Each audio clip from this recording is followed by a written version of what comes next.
Dr. Ashok Seth, now, as Dr. Trehan also mentioned, that there was anxiety, but, we've also seen that how many people have been wanting to actually pay and get the vaccine, the way the numbers are spreading, and, concerns were raised when India was exporting or sending more outside than actually, giving here in India to frontline workers and to healthcare workers. But what if there is a sudden rush of people, because there are so many who are willing to pay and get the jab? How is everyone going to then manage this sudden rush? Is there going to be some sort of a priority criteria that you will follow? I mean, how will it really work?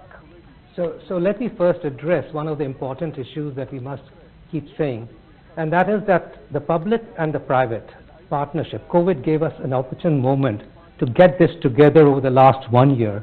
And what it's done is created trust and a confidence amongst the two parties, because truly this was done. The public partnership and the private partnership came in on a trust of nationalism and being socially responsible.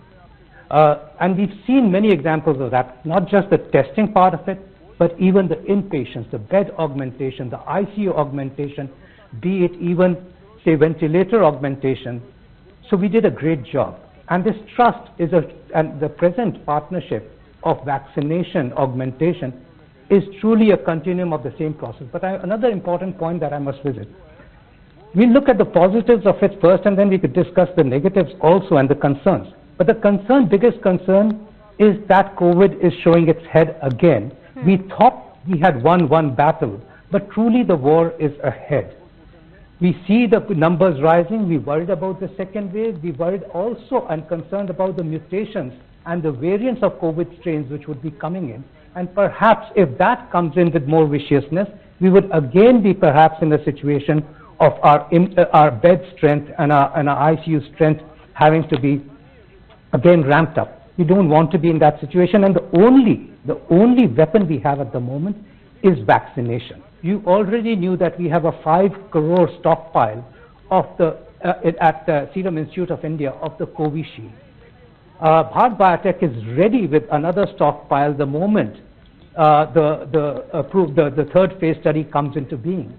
So we actually have only used up a quarter of the stockpile which exists, and both these companies have the ability to ramp up.